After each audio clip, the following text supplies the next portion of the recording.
안녕하세요. 실수하는 모든 임상의를 위한 랜선 상담소 실수담의 고민 해결사 김용진 원장입니다. 실수담에서는 수술 중 겪었던 다양한 실수 사례를 살펴보고 실수가 반복되지 않도록 그 실수 사례를 공유해보는 시간을 가져볼 텐데요. 지난 시간에 이어 이번 실수담 두 번째 시간에서는 사이누스 수술 중 발생한 실수 사례에 대해서 살펴보도록 하겠습니다. 자, 그럼 같이 한번 보실까요? 안녕하세요. 김용진 원장님. 사이너스 그래프트 중 발생된 실수 사례에 대해서 고민을 해드립니다. 40대 남자 환자로 지난 6월경 16번 결손으로 임플란트 수술을 위해 내원하신 환자분입니다. 초진 당일 파노라마와 CT 촬영 후 라테랄 어프로치 사이너스 그래프트 수술로 계획하였습니다.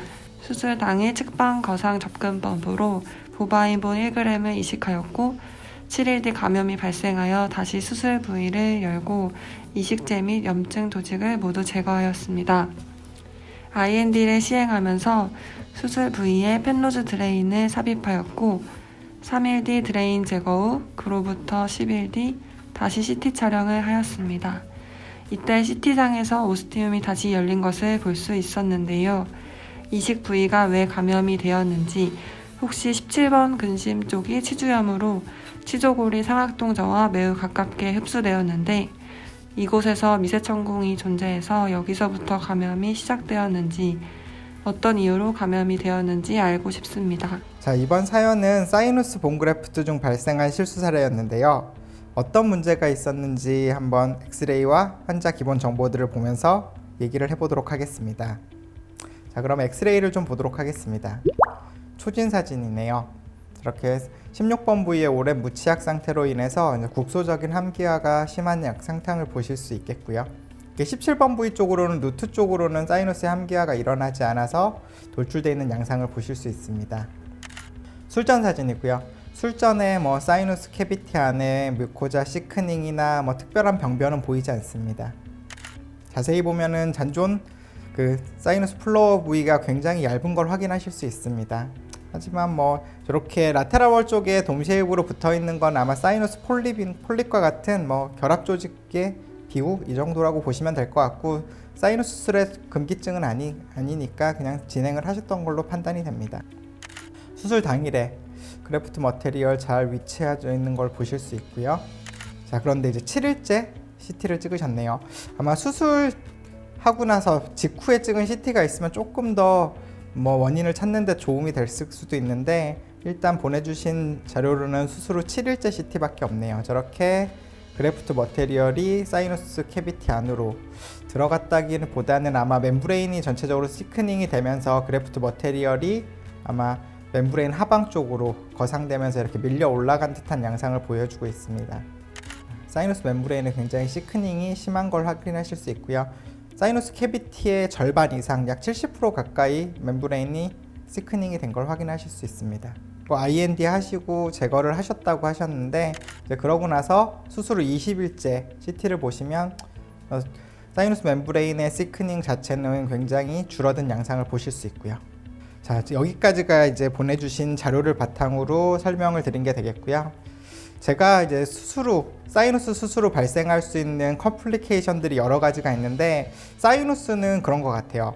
사이누스는 우리가 치과의사가 치료할 수 있는 부위는 거상된 멤브레인 하방에 문제가 생긴 건 치과의사가 치료를 해야 되는 거고 그 사이누스 멤브레인의 안쪽은 우리가 예측하기가 어렵죠. 그래서 제가 좋아하는 토이스토리의 이 슬로건이라고 할까요? To Infinity and Beyond. 우리가 할 수 있는 최대치 그리고 그 넘어서가 됐을 때 어떻게 우리가 알고 대처를 해야 될지가 좀 중요한 것 같습니다. 자, 그래서 라테랄 어프로치와 관련된 컴플리케이션은 여러 가지가 있겠죠. 특히 사이누스 수술을 하게 되면 가장 많은 컴플리케이션들이 라테랄 어프로치를 통해서 발생을 한다고 생각이 되는데요. 보시는 것처럼 수술 중 그리고 수술 후 컴플리케이션들이 다양하게 있겠죠. 이런 것들에 대해서 다 얘기하려면 시간이 하루도 모자랄 수도 있겠지만 오늘 사연자분께서 보내주신 내용이 주로 컴플리케이션 중에서 인펙션에 관련된 거기 때문에 주로 인펙션에 대해서 얘기를 좀 하도록 하겠습니다. 먼저 제일 궁금하셨던 게 왜 이런 인펙션이 생겼는지에 대해서 궁금해 하셨는데 주로 라테랄 어프로치 후에 사이누스의 그래프트를 진행을 하고 인펙션이 생기는 그 유병률이 약 한 2.9%에서 3% 정도라고 알려져 있습니다. 원인은 여러 가지가 있겠죠. 제가 생각할 때는 그래프트 머테리얼 자체의 오염이 그 첫 번째 이유가 될 거라고 생각을 하고요. 아니면은 멤브레인이 퍼포레이션 되거나 그로 인해서 그래프트 머테리얼이 퍼포레이션 된 사이트를 통해서 사이너스 캐비티로 유출되는 경우, 아니면 아까 사연자분께서 의심스럽게 생각하셨던 것처럼 인접한 치아에 에이피칼 인펙션이 있을 수도 있겠죠. 아니면 과도한 출혈로 인해서 만들어진 헤마토마가 사이누스에 인펙션을 유발할 수도 있습니다. 어떤 건지는 저도 잘 모르겠죠. 그리고 상처가 벌어져서 생길 수도 있겠고요. 자, 제가 생각할 때 제 경험상으로는 그래프트 머테리얼 자체의 컨타미네이션이 가장 큰 것 같습니다. 주로 우리가 저렇게 아까 사연자분께서 보내주신 케이스처럼 16번의 단독 치아 부위, 결손 부위를 사이너스 수술을 하다 보면은 인접한 치아들이 남아있다 보니까 그래프트 머테리얼들이 인접한 치아에 닿는 경우가 있겠죠. 어떤 그래프트 머테리얼을 사용했는지는 보바인본이라고만 설명을 해서 정확히 잘 모르겠지만, 그래프트 머테리얼이 너무 비싸다 보니까 인접한 치아에 닿아있는 그래프트 머테리얼도 밀어넣게 되겠죠. 그렇게 되면 인접한 치아에 있는 플라그들이 그래프트 머테리얼에 닿아서 들어갈 수도 있겠고요. 보시면 이렇게 절개선을 만들 때 인접한 치아에 블레이드가 닿았는데 플라그가 보이죠. 저는 이런 경우라면은 수술 진행 안 합니다. 바로 그 자리에서 모든 프로시저를 멈추고 플라그 컨트롤을 먼저 하죠. 루트 플래닝을 해주거나 그렇게 해야 되는 건데, 특히 그래프트를 해야 되는, 사이누스 안에 그래프트를 해야 되는 경우라면 인접한 치아에 대한 플라그 컨트롤을 철저하게 수술 전에 하셔야 되겠죠. 제가 찍은 사진인데 보시면 그래프트 머테리얼들이 인접한 치아에 닿아 있는데 그냥 밀어넣고 있습니다.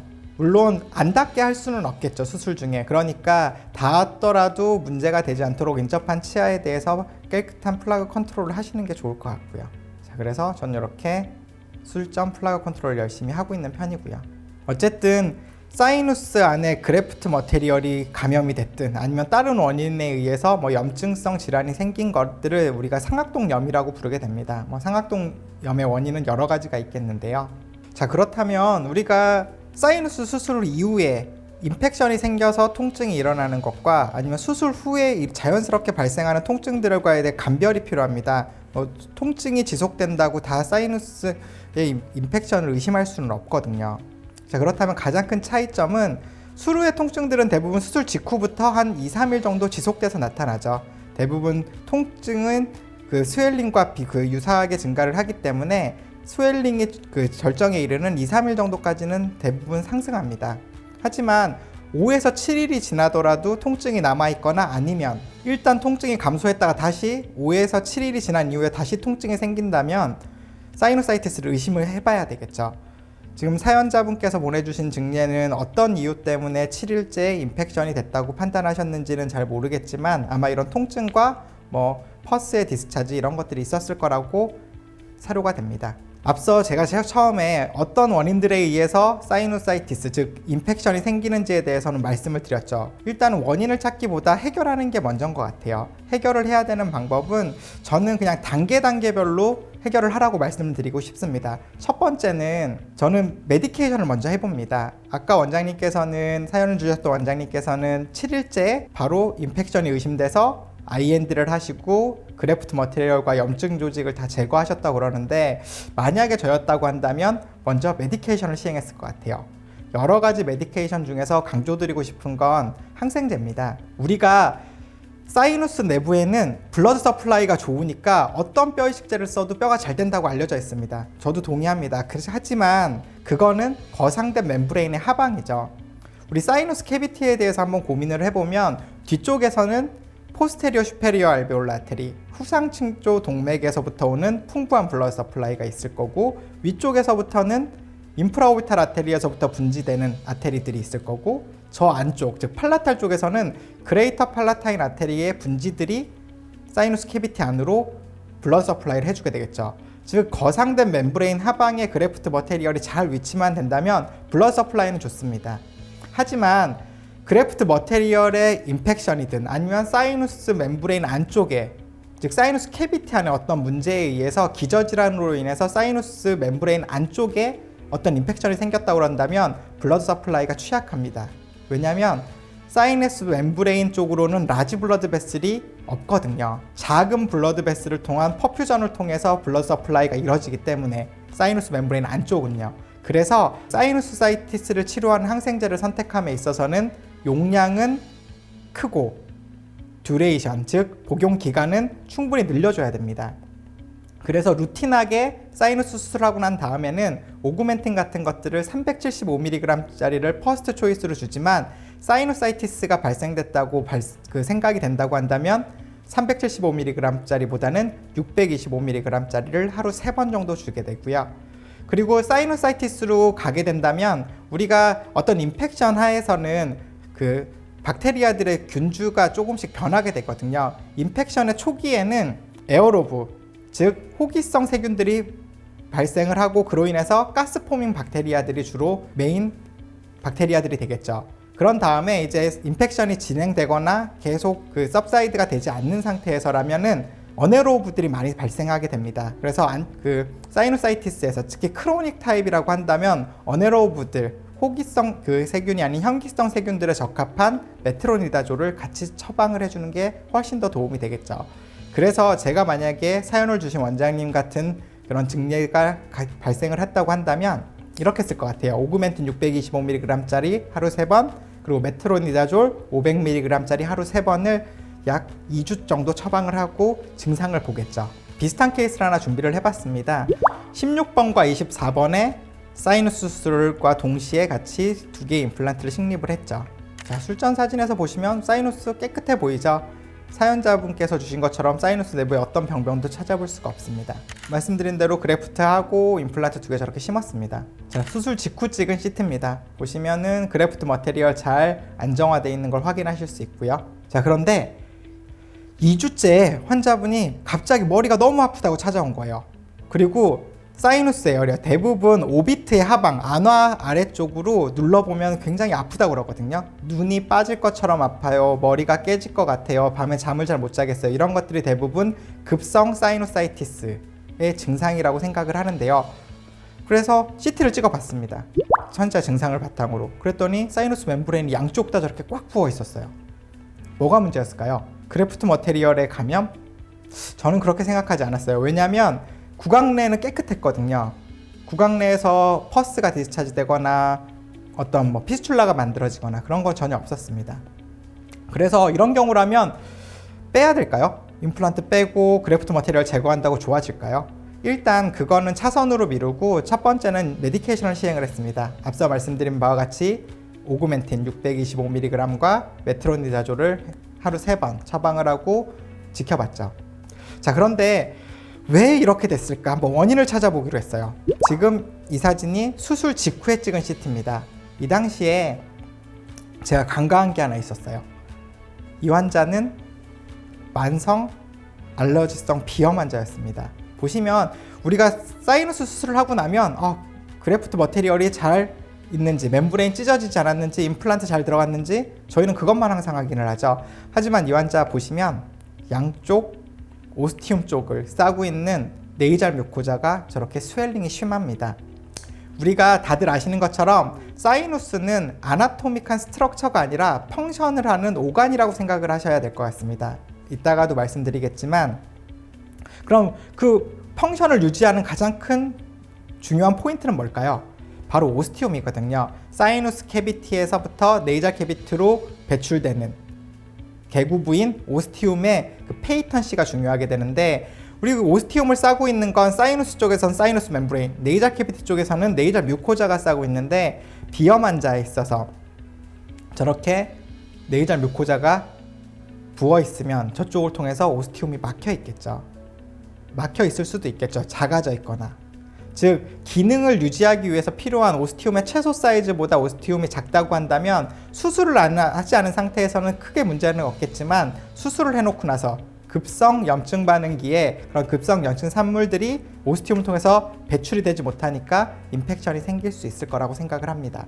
그래서 이런 경우라면 일단은 인펙션의 증상을 सब사이드 시켜주기 위해서 안티바이오틱을 처방을 했고요. 또 하나는 환자가 알러지성 비염이 심하다고 한다면 안티히스타민이나 아니면은 로컬 디콘제스턴트, 즉 뭐 오트리빈과 같은 이렇게 코에 분무를 해서 네이절 뮤코자의 스웰링을 줄여줄 수 있는 약들을 처방을 해주면서 지켜보게 되겠죠.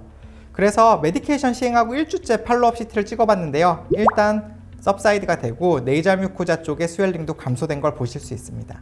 자, 3개월 정도 지나서 큰 재발 없이 잘 고라가 되고 있는 양상을 보실 수도 있고요. 하지만 이 환자 또 다시 네이절 뮤코자가 조금씩 부어가는 양상을 보실 수 있습니다.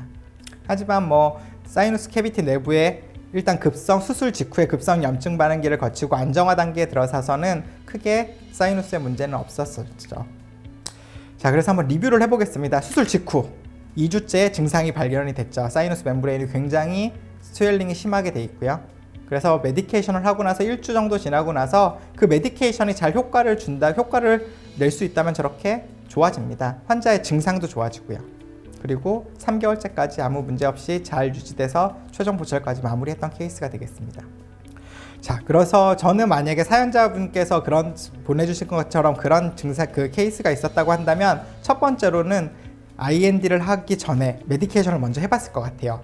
자, 그런데 이런 경우에도 잘 효과가 없는 경우가 있습니다. 아니면 메디케이션을 하기 전에 이미 환자가 내원을 했는데 저렇게 보시는 것처럼 연조직의 종창, 즉 수술한 그래프트한 부위나 라테럴 윈도우, 즉 그래프트 머테리얼을 위치했던 부위 쪽으로 연조직의 스웰링을 저렇게 동반하거나 아니면 퍼스가 나오는 피스출라가 만들어져 있다고 한다면 이때는 바로 IND를 하셔야 되겠죠. 그러면 만약에 임플란트를 동시에 심었으면 어떻게 될까요? 자, 이렇게 해도 안 되는 경우가 있어요. 디브라이드먼트를 하고 환자한테 괜찮아질 거라고 얘기를 했는데 그래도 환자의 잔존 증상이 남아있는 경우가 있죠. 어쨌든 이 수술은 별로 좋지 않습니다. 일주를 기다렸는데 똑같아요. 환자가 일주일 동안 너무너무 고통스럽다고 그러고 하지만 진지바 스웰링은 없어요. 임플란트 쪽으로 뭔가 퍼스가 나오거나 그러진 않아서 제가 환자의 손을 직접 잡고 데려갔습니다.